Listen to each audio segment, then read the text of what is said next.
नमस्कार। आज जो हम बात करेंगे वो बात करेंगे रेंट डीड के संबंध में, किराएनामे के संबंध में। ठीक है ना। अब किरायानामा बनता कैसे है?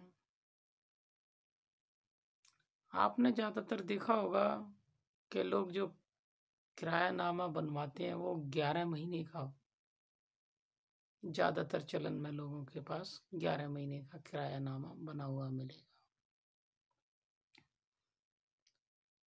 आपने कभी ये जानने का प्रयास नहीं किया होगा कि आखिर लोग 11 महीने का ही क्यों बनवाते हैं किरायानामा। ठीक है ना। अब आप में को समझना होगा कि जो 11 महीने का किरायानामा बनता है उस किराएनामे की कोई वैल्यू नहीं होती, कानूनी रूप से वो वैध नहीं होता। ठीक है नहीं। दूसरी बार आपको ये भी समझना होगा कि किरायानामा रजिस्ट्रेशन अधिनियम के तहत रजिस्टर्ड होना जरूरी है। ठीक है ना। लेकिन जो 11 महीने का किरायानामा बनता है वो बाय नोटरी वोटरी बनवा लिया जाता है, रजिस्टर्ड नहीं होता है ना। अब इसमें भी आप समझ सकते हैं कि किराएनामे कैसे बनता है। कोई अचल संपत्ति या कोई चल संपत्ति जो भी है, मतलब आप किराए पे किसी व्यक्ति को जब दे रहे होते हैं तो उस संपत्ति का विवरण लिखा जाएगा और उसके बाद उसके अंदर जो मकान मालिक या जो उस संपत्ति का ऑनर है उसकी कुछ शर्तें होती हैं, जैसे कि पानी का बिल कौन देगा, बिजली का बिल कौन देगा। ठीक है। और आपको जो महीने का जो पैसा देना है वो कितना देना है वो लिखा जाएगा। साथ में उसमें ये भी लिखा जाता है कि आपको किस तारीख से पहले, अर्थात जैसे महीने की 5 तारीख या 10 तारीख या 15 तारीख या 20 तारीख, जब भी संपत्ति मालिक चाहे या और आपकी सहमति जैसे बने किराएदार की, दोनों के बीच की अंडरस्टैंडिंग की बात है ये। कौन कौन सी शर्तों को वो राजी है, कौन कौन सी शर्तें आप राजी हैं। ठीक है ना।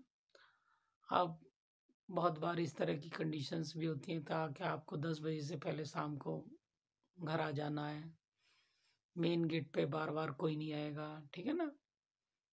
तो इस तरह की चीज़ें होती हैं, उसके नियम व शर्तों के अंदर लिखी जाती हैं। और जब लिख दिया जाता है तो उस किराएनामे को 2 गवाहों के साथ साइन किया जा सकता है। साथ ही साथ उस गवाह को उस रेंट एग्रीमेंट अर्थात किराएनामे को दोनों पक्षों के द्वारा स्वीकार किया जाना चाहिए। और उसके बाद, ठीक है ना, स्वीकार करने के बाद जो राज्य सरकारों की रजिस्टर्ड अधिनियम के तहत जो फीस है वो रजिस्ट्रार कार्यालय में जाकर अदा करनी चाहिए। और उसे जो आपने किरायानामा या डॉक्यूमेंट बनवाया है उसे उतने अच्छे ढंग से बनवाने के बाद रजिस्टर कराना चाहिए।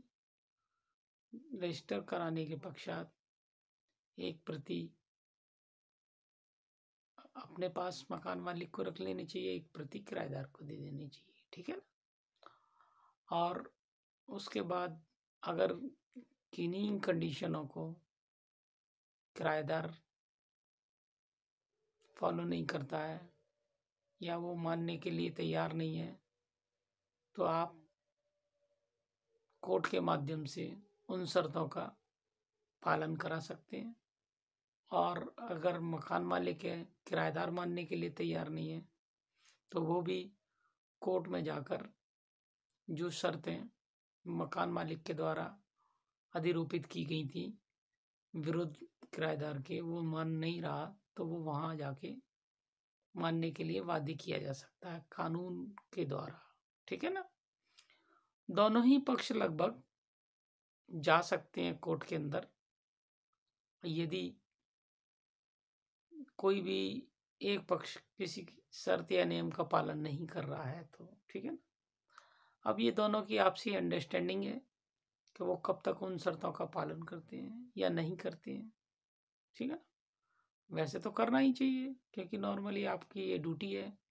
जब आप किसी अचल संपत्ति को किराए पर ले रहे हैं तो उन नियम कायदे कानूनों को मानना चाहिए और अंत में उस डीड को रजिस्टर्ड भी कराना बहुत ज़रूरी है, ठीक है ना। रजिस्टर्ड डीड जब हो जाए तो उसके बाद आप कहीं भी अपना उस नियम के अनुसार उस संपत्ति का उपयोग कर सकते हैं और मंथली किराया आप समय पर दें तो कोई दिक्कत नहीं होगी। नमस्कार।